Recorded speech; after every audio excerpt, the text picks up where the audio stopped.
Hey, oh! Ta-da! Wow! I can barely take all this in. It's too many colors, right? What's that? Too many colors. Too many colors and too many gauntlets. You have... A lot more than when you saw last time. Wow! I can't even take this in, how beautiful this is. Can you guess which ones are yours? I'm actually thinking pairs. maybe... What's that? 2 pairs. 2 pairs! Oh. It looks It's a little like the guessing blue game ones now. on the end are the biggest ones. Okay. But I have no... You tell me. Oh! See, small, my goodness. medium. These are mediums. This is medium and large. I did a medium and large because your hand was kind of in between my sizing. Okay. So I'm like, you know what?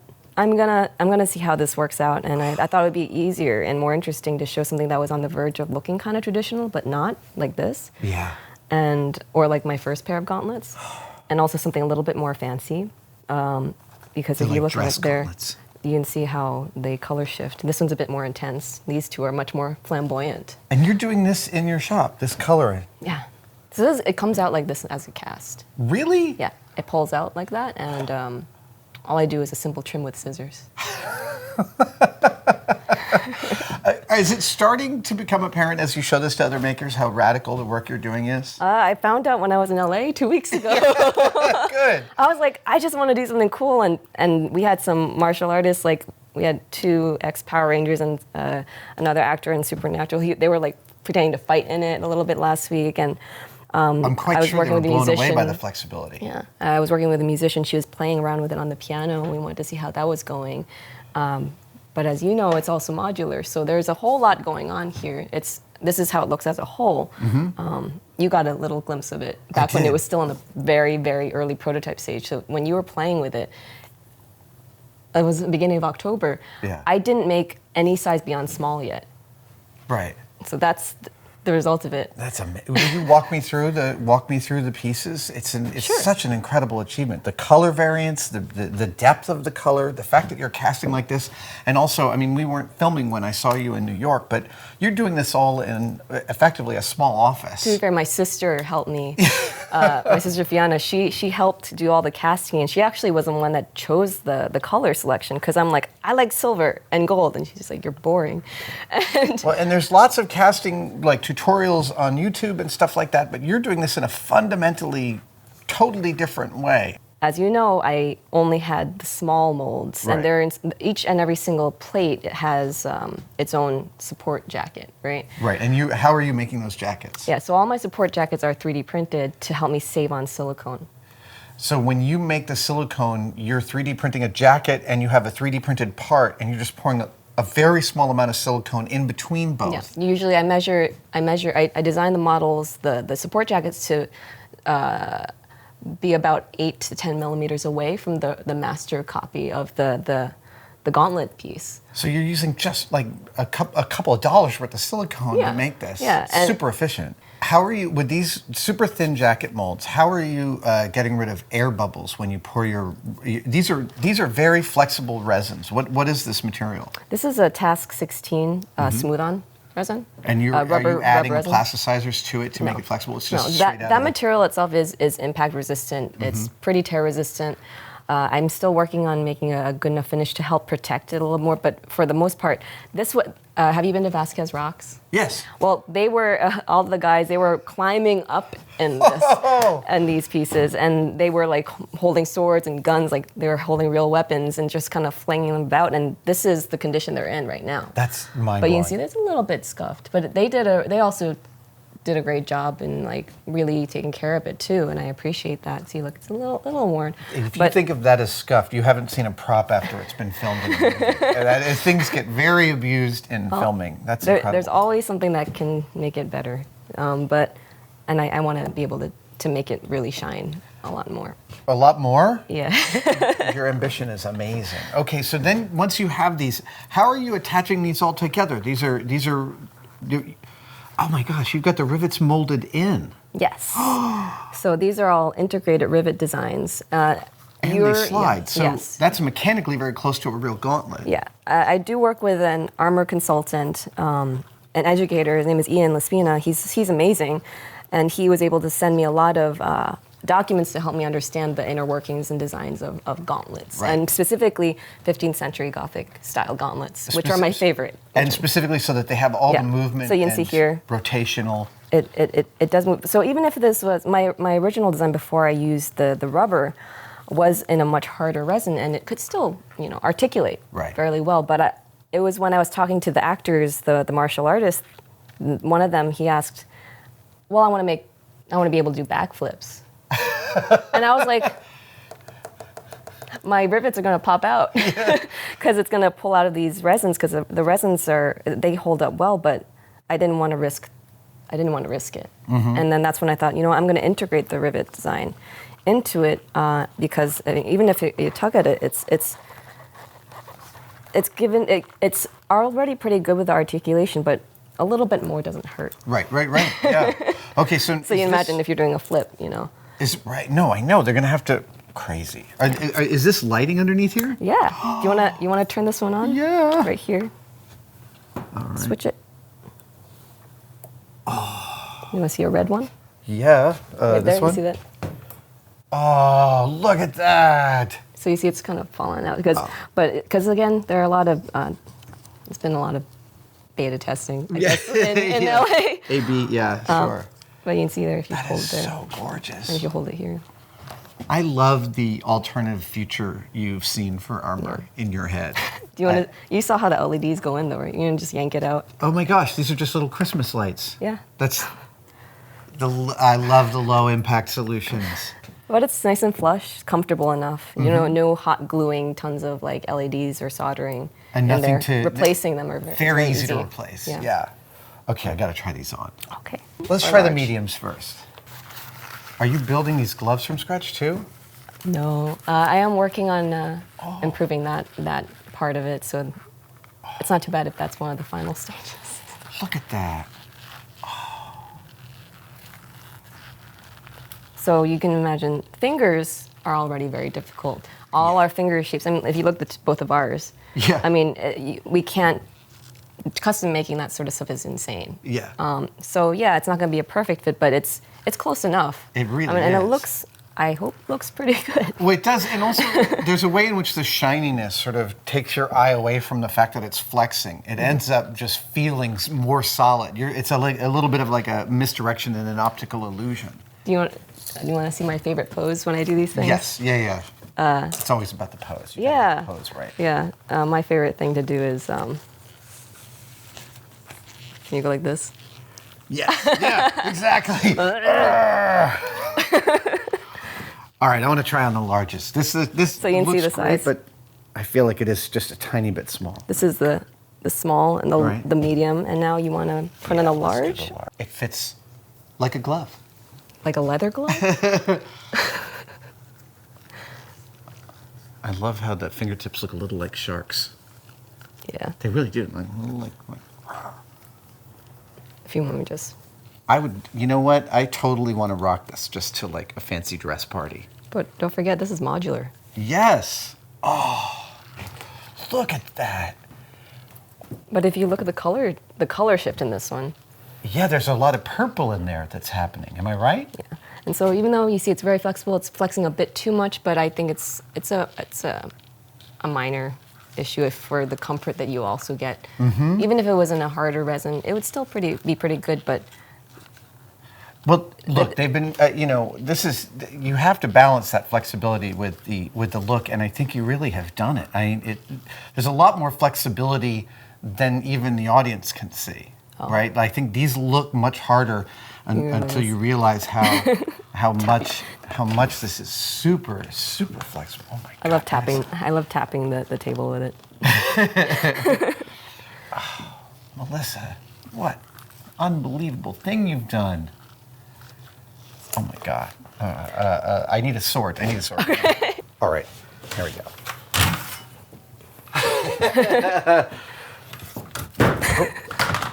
Yeah, that's how it should be. And no loss of... I know, it's very sharp. Oh, look at that. It's like it's fulfilling its purpose. Do you want to see them taken apart? Yes, we can do that? Yeah. Oh, fabulous. So, yeah, let's start taking them apart. You see this?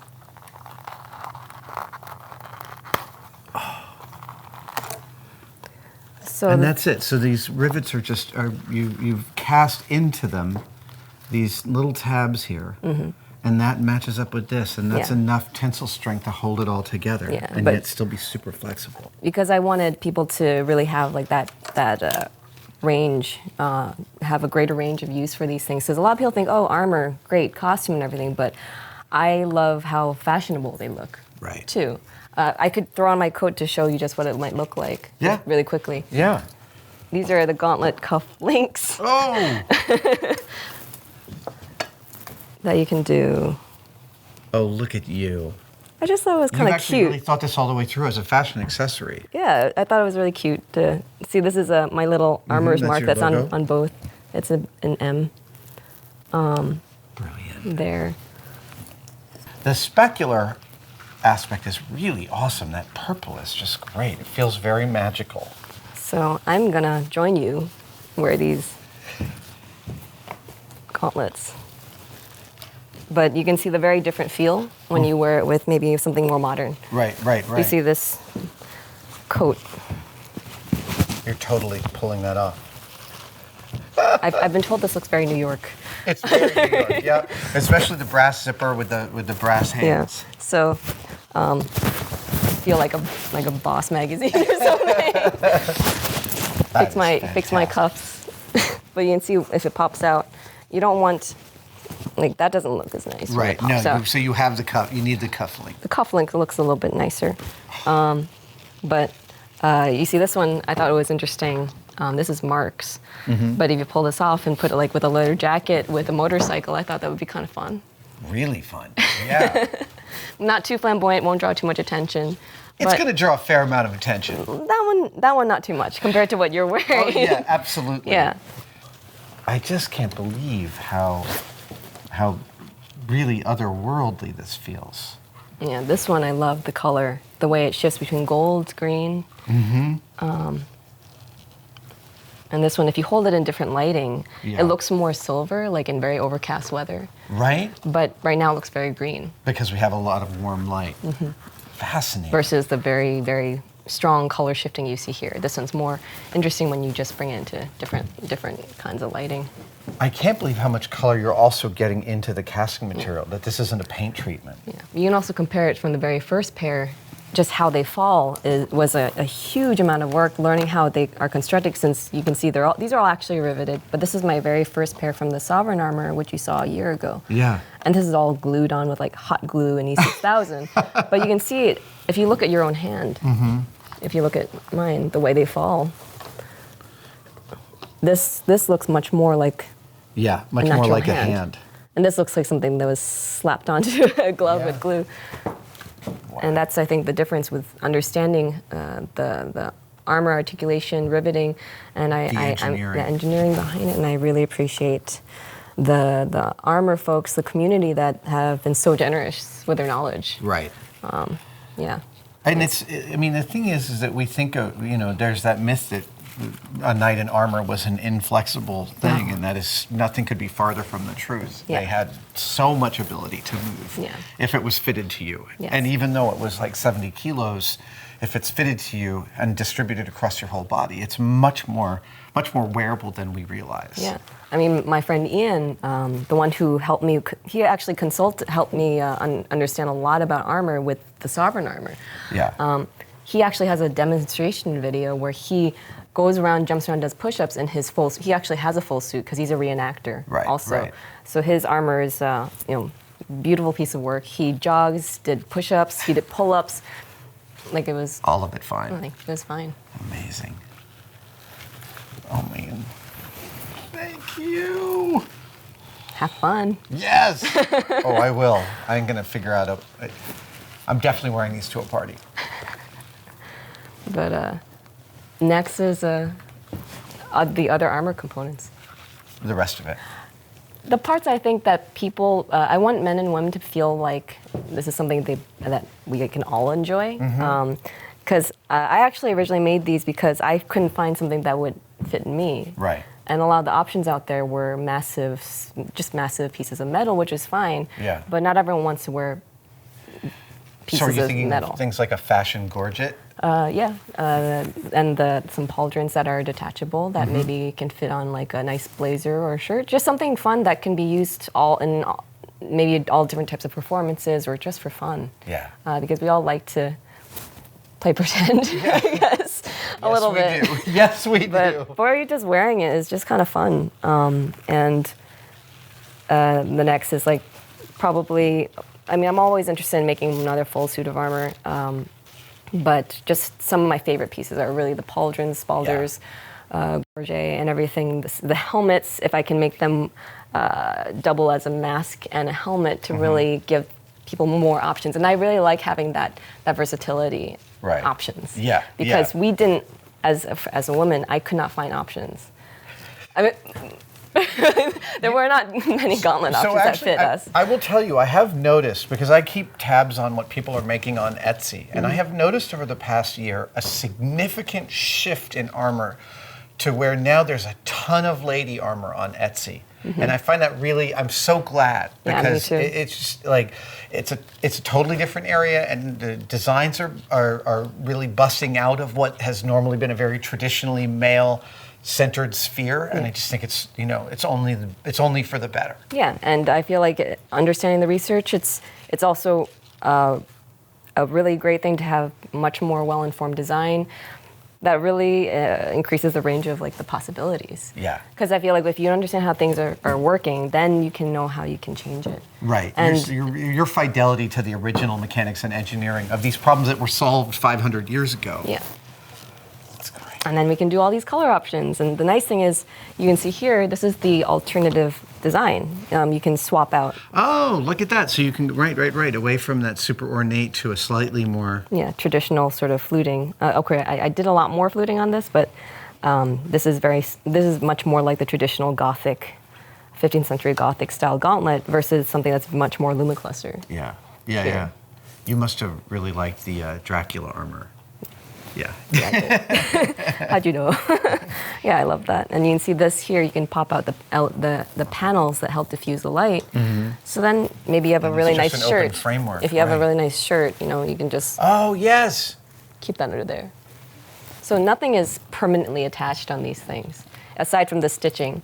So these are all hand stitched on finger leathers. The finger plates are all stitched on, and you can see it's great. They bend. These feel well. I could wear these all night, and there's just no inhibition of my movement whatsoever.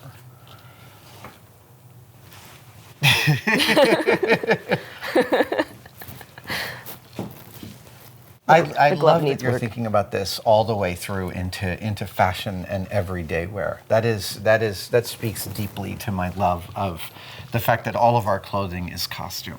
But also think about a performer. Let's say if they're singing with a microphone.